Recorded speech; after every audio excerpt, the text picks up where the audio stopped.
Hey guys, so I come to you with the Meteor Book Freakout tag. I was not tagged by this by anyone, but I really like this tag, and I always look forward to doing it, and I always like watching these videos. So it is slightly early to be doing the Meteor Book Freakout tag because still have a few more weeks in the 6th month of the year. But I'm antsy, and I've already seen 3 booktubers do this tag, so I'm just gonna jump on the bandwagon and do it myself, and I'm gonna tag a bunch of people at the end of this video. We start with question 1, the best book you've read so far in 2018. As I think I did last year, I'm gonna divide this into fiction and non-fiction. Now with fiction, one thing I've noticed the past week or so, and which really came out when I was preparing to do this tag, was that I've read only 7 novels this year. I've read very little, like, traditional fiction. Everything else other than those 7 novels have been, like, plays and epic poems, and then non-fiction, of course. But very few actual novels that I've read this year. It's very weird. Usually I feel like I'm always thinking to myself, oh, I need to read more non-fiction and read fewer novels. But now I'm like going into this crisis mode where I'm like, oh gosh, I need to read more novels in the second half of this year, because I have a bunch of novels here on my shelf that are unread. So, yeah, that's sort of a note for the rest of the year for me, to read some more fiction. But, so, to give my answer to this question in terms of fiction, I'm going to include all of those plays and epic poems that I read and other things as, you know, fiction, even though they're not, like, novels. So including all of those, my favorite fiction would definitely be Mahabharata, a modern retelling by Carole Satyamurti. So the Mahabharata is a really old epic poem from India. It is one of the most important, influential religious texts in the world. It is, you know, on par with the Iliad and the Odyssey in terms of its literary importance in India, but it's actually many times longer than the Iliad and the Odyssey combined. It's insanely long. This translation is not full, but it still almost clocks in at 800 pages. Yeah, so it's this ancient epic about a civil war between 2 branches of a royal family, Pandavas and the Kauravas, yeah, it has everything. It basically clicks all of my buttons, essentially. It has battles, it has philosophy, it's a profoundly philosophical story, it has high drama, it has characters who aren't often great people, but are really complex and really compelling and sympathetic in many ways, and so yeah, it hands down had to be the #1 fiction for the first half of this year. And then for non-fiction was harder. I have read a lot of really good non-fiction this year. And it's not that I haven't read a lot of good fiction too, it's just, I think with fiction, my favorites, the contenders for my favorites, were much clearer, whereas with nonfiction, I feel like there's been much more of a spread of great quality across everything. So this was hard to pick, but at the end of the day, I think my favorite nonfiction that I've read this year had to still be a book I've talked about already, Behave, The Biology of Humans at Our Best and Worst by Robert Sapolsky. I'm not sure you can actually see that very well. But yeah, this was just published last year, and this is just a compendious, omnivorous, and really compelling and approachable discussion of human psychology and neuroscience, and it's just great. I found this stimulating on every page. It's just fascinating, and also really, really approachable and funny, without ever being, you know, condescending or patronizing in any way. Actually, my thought when I finished this was that I would love to use this for text for a class. For anyone who is newer to the channel, I'm a PhD student in social psychology, and I think someday I may like to teach. I'm not entirely certain about what career I'll go into, but one of them certainly is going into teaching at a college or university. And I actually think that this would make a great text for an introductory social psychology class, because it just has a lot of that in it, and it has a lot of neuroscience in it as well, so it would give students a primer on that as well. And it would be much more interesting, I think, for students, and much more entertaining than a dry textbook such as the one that I had to use. So I really loved this. I think if you're at all interested in human nature or psychology or neuroscience, that you would really like this. The second question is the best sequel you've read so far in 2018. And I don't read that many sequels, but the one sequel that I have read this year was excellent. And it is Children of Dune by Frank Herbert, the third book in his Dune saga. So Dune Messiah, the second book in the Dune saga, is widely considered to be like one of Frank Herbert's worst books, and the weakest book in the entire Dune saga, with good reason, I think. But Children of Dune is a magnificent return to form for him. It is perhaps in its ideas not as accomplished as Dune, but in its plot and in its characters, it's, I think, every bit Dune's equal. It really is just a fantastic reading experience on so many levels. And I really look forward to reading this a second time in a few months for DuneTube. Number 3 is a new release you haven't read yet but want to. The main one that came to mind for me for this question is The Heartbeat of Wounded Knee, Native America from 1890 to the Present by David Troyer. And this is a book that is sort of meant to debunk a lot of myths about Native Americans in the modern world. There is this sort of pervasive idea among white people, and I very much agree with this sentiment, which is that Native American history and culture basically ended in 1890 with the massacre of Wounded Knee. And, if you were to take what we're taught in schools about Native American history in the United States, then that it's not surprising that that's a widely believed myth, because we basically learn about their history up to that, and then they're forgotten. So this book is about how Native Americans have worked in many ways successfully to preserve their culture and language and heritage in the 20th and 21st centuries. And also how their story in the present day is not entirely bleak. Their standard of living and living conditions are slowly improving, and life is slowly getting better for Native Americans, because life on reservations has for so many decades been so terrible for many Native Americans. So that sounds like a really interesting book. Number 4 is most anticipated release for the second half of the year. So this is I'm cheating on this one. I'm not great with new releases. But Hilary Mantel announced that she will be releasing the third book in her Oliver Cromwell trilogy in March of 2020. The third novel will be called The Mirror and the Light. I will absolutely be reading that because I love the first two books in that trilogy, and so I'm super pumped for that. Number 5, the biggest disappointment. So for me, that would be American Epic, The Story of the American Indian by Alice Marriott and Carole Rachlin.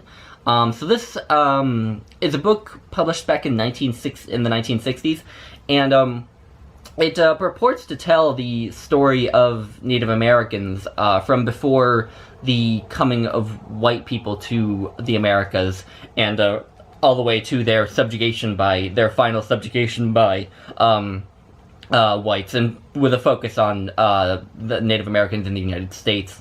And I sort of came to this hoping to learn more about Native Americans separated from their relationship to white people, because I think, like I touched on with the David Troyer book, we often learn about Native Americans just in relation to white people, and not really on their own terms, and as autonomous people, you know, and so that's what I was hoping for in this, and that's sort of how it's billed in its description. And I did get some of that, but I also got other things that I really was troubled by. So there were two main things that I was disappointed by in this. The first one is the lack of Native American voices in it, and the lack of Native American individuals, basically. You know, the authors talk a lot about groups of people, you know, nations and tribes of Native Americans, which is obviously important, but you would be hard-pressed to find a single individual historical figure who they name. You know, there might be, like, Sitting Bull or Crazy Horse, you know, two of the arguably most famous Native American individuals, but aside from those major chiefs who fought in the Indian Wars, there is rarely a Native American who is really named as a historical figure, even though I know, from what I know of history, that there were many who were great players in history, and also that just, you know, makes sense, of course, that there would be Native American leaders and other people, individuals who had a big impact on Native American history, but none of them are named. And there's also many sources quoted in this, historical accounts, eyewitness accounts, etc., and they're all by white people. Again, you would be hard-pressed to find a quoted word from a person from the past who is not white in here. And so I just felt like there was a lack of Native Americans' own voices in their own history. And then the second thing, which was even worse, was that I felt the authors really, their treatment of the the boarding schools for Native Americans in the United States, was just really weird. They make a half-hearted defense of the boarding school system, which you shouldn't do. It doesn't deserve even a half-hearted defense. It only deserves to be condemned as what it was, which was cultural genocide. So that really left me with, a lot of mixed feelings about this book. It's from the 1960s, so perhaps that's part of it, but anyway, it was kind of a disappointment on that score. Number 6 is the biggest surprise, and that would be Interpreter of Maladies by Jhumpa Lahiri. This is a collection of short stories that won the Pulitzer Prize in 1999, I believe, and this was a surprise for me because, for one thing, it was a surprise because I didn't realize I was going to be reading it when I did read it. Basically what happened was, Sean the Bookmaniac and I were slated to buddy read Haji Murad by Leo Tolstoy. We were going to spend like a weekend reading it, but what happened is I mentioned to Sean in a Voxer message about it that I had the Piver and Volokonsky translation of Tolstoy, of Haji Murad, and I asked him what translation he had, and he said, "Oh shoot, I don't have that translation. I actually didn't know that Piver and Volokonsky did a translation of Haji Murad. I need to get my hands on that. Do you mind if we postpone Haji Murad and perhaps pick something else of equal length?" I said sure, so he told me to just run to my bookshelf and pick out a few contenders, and this was one of them, and Sean said that he'd been wanting to read this collection of short stories, so he picked it, and it was a surprise that I even ended up reading that book, but it was also a surprise to me because I was a bit trepidatious going into it. I wasn't entirely certain it would end up being my cup of tea. I haven't read that much fiction this year, and so my muscles for reading, contemporary literary fiction are just not really very well exercised at the moment. So I was sort of nervous that I would not really enjoy it. But I did. I absolutely did. I had a bit of a rough start. I think that the fact that those muscles weren't exercised very well did sort of show in my reading of the first couple stories. But by the end, I loved it. The last story in this collection made me very emotional. The story the piece of writing I've read this year that has come closest to making me cry, actually, which I rarely ever do while reading. So yeah, that was a big surprise. But moving on to question 7. favorite new author, and it says debut author or new to you author, and this author isn't so much new to me so much as I had read a book by her in the past, but that book, while I liked it a lot, it didn't leave me thinking, oh, I have to read everything by this author. But this latest book I read by her has, and it's Susan Sontag. This year read her book Illness as Metaphor and AIDS and Its Metaphors, which is about how cancer and tuberculosis. The first part of this, Illness as Metaphor, is about cancer and tuberculosis, and how we use cancer and tuberculosis as metaphors to talk about things in the world. So we use cancer to talk about negative things in our lives. You know, like, so-and-so is a cancer in the United States would be a way of referring to perhaps some white supremacist movements, perhaps. And she talks about that and how that can have detrimental effects on patients, on cancer patients, and somehow unconsciously we end up imposing that negativity onto people with cancer. We somehow view people with cancer as themselves a cancer. And then the second part of this, AIDS and its metaphors, is sort of looking similarly at AIDS and how AIDS is talked about as a plague, sort of, as this sexual plague, as a sort of punishment from God, so to speak, upon the dirty homosexuals, so to speak, to use the language of certain people. It just was eye-opening. It was just something I had never thought of, and I want to quote something that Jennifer of Insert Literary Pun Here said of Susan Sontag. Just a few days ago, Jen wrote a very short review of Susan Sontag's book on photography on Goodreads, and what she wrote was, it's like there are questions and shadows in the periphery of my vision, and Susan Sontag puts both hands on my shoulders and turns me to face them head on. And I totally agree, and and that just hit me right in the face in this book. It just made me want to read everything by Susan Sontag. The other book I had read by her, by the way, was Regarding the Pain of Others, which is about how war and suffering are portrayed in images, and that quote from Jen totally applies to that as well. Anyway, question 8, I'm skipping. Question 9 is newest favorite character. And I was surprised at what I came up with for this question. So the character I have is not a fictional character. I have encountered many great fictional characters this year, but the character I have picked is a real person,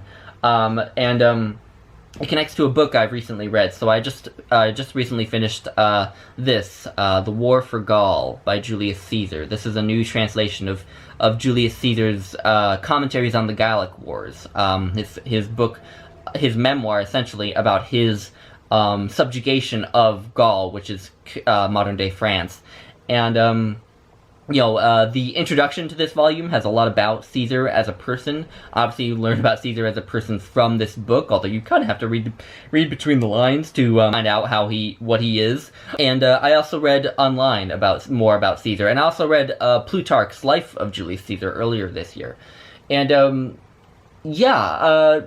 just Julius Caesar was a hypocrite, and he committed genocide. There's a very solid argument that he committed genocide when he invaded Gaul. He was an egomaniac. He was a wannabe tyrant. He was instrumental in the collapse of Roman democracy. He was just all around an unsavory human being. And I'm fascinated by him. I would really like to learn more about him. And you can't deny his importance in terms of history. So, I would say Julius Caesar is my favorite new character. Not that I like him as a character, but that I'm interested in him as a person. Number 10 is a book that made you cry, or the saddest book you have read. And for me, that's going to be The Legend of Colton H. Bryant by Alexandra Fuller. So this is a slim biography of a guy named Colton H. Bryant, who there really is no legend around Colton H. Bryant. That is sort of just kind of marketing. He really is just an ordinary guy, and that's sort of the point. But Colton H. Bryant was just, again, a normal guy with a very interesting, funny, erratic personality, which really shines through on these pages. And he, as the blurb on this book says, loved everything Wyoming, sort of, or at least what people who aren't from Wyoming consider quintessential to being a Wyomingite. I mean, he loved cowboying, he loved horseback riding, he loved hunting, all the sort of hillbilly kind of things. But what attracted Alexander Fuller to his story was the fact that he died at the age of 25 on an oil rig. And he died because he fell to his death on a staircase where there were no handrails. That is not an isolated incident. The safety precautions on oil rigs in the American West, which are very common in the American West these days, are just appalling. And she sort of, in her note at the end of this book, she talks about how these oil companies minimize cost as much as possible, obviously, to maximize profit, and one of the primary ways of doing that is making worker safety almost non-existent. And so that is what attracted to Alexander Fuller to Colton H. Bryant's story, to tell his story and through it offer a commentary on this example of, I guess we might say, capitalism run amok, to perhaps oversimplify a little bit. Basically she just tells his life story. He doesn't start working at the oil rigs till like the last third of this book, so the first part is really just his life and a portrait of him and the people in his life, his friends and his family. And she also touches on a lot of other issues outside of the evils of the oil industry. He grew up in a very poor small town in Wyoming where sexual and physical abuse are very common, where mental illness is very common. There's a high suicide rate. Drug abuse and alcoholism are very common. So you get inklings of those issues as well in it. But it always kind of comes back to the oil industry, because Colton's father worked in the oil industry, many of his friends work in the oil industry. It just made for a really melancholy read, this sort of look at these communities that are not doing particularly well right now. It really was moving, and it really helped that Alexander Fuller wrote it in such beautiful prose. It really is an incredibly beautifully written book. I really would love to read more books by Alexander Fuller if she writes like this. So this was a very sad book. Number 11, conversely, is a book that made you happy, and that's going to be A Mad Love, An Introduction to Opera by Vivian Schweitzer, going right back to the beginning of the year for this. So this is just her very basic, very short, and accessible introduction to the art form of opera, which is an art form that I adore, and so reading about it just makes me it's delightful for me. She really just starts at the beginning of opera history in 1607 with the debut of L'Orfeo by Claudio Monteverdi, which is the first successful opera, not the first opera ever, but the first successful opera, and really started the craze for opera that has never really abated. And she just goes through many of the classics of the operatic repertoire, and reading about opera just always makes me happy, reading about it and talking about it and discussing it with people, which I can't do very often because I don't know that many people who love opera.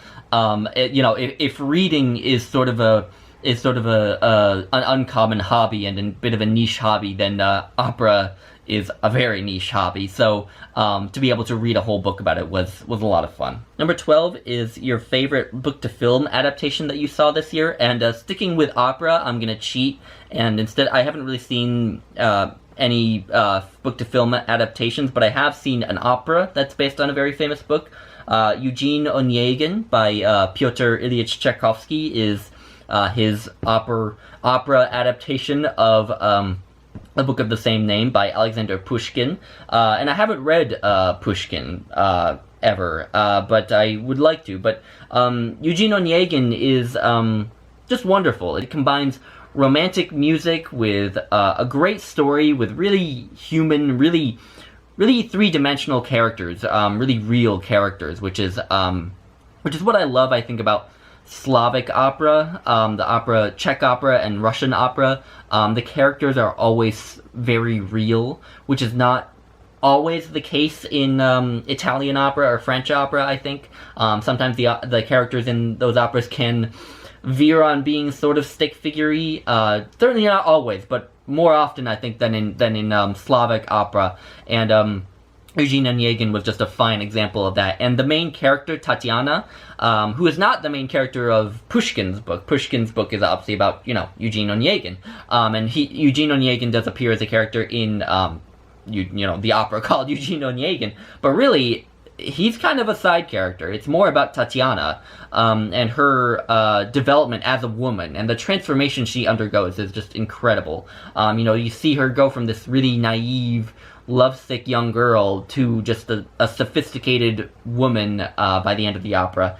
And what I love about her, too, is she's one of the only operatic heroines who doesn't die, who, goes on to have a life after the opera, which, again, is great, because that's sort of not always that common. So often the woman dies at the end.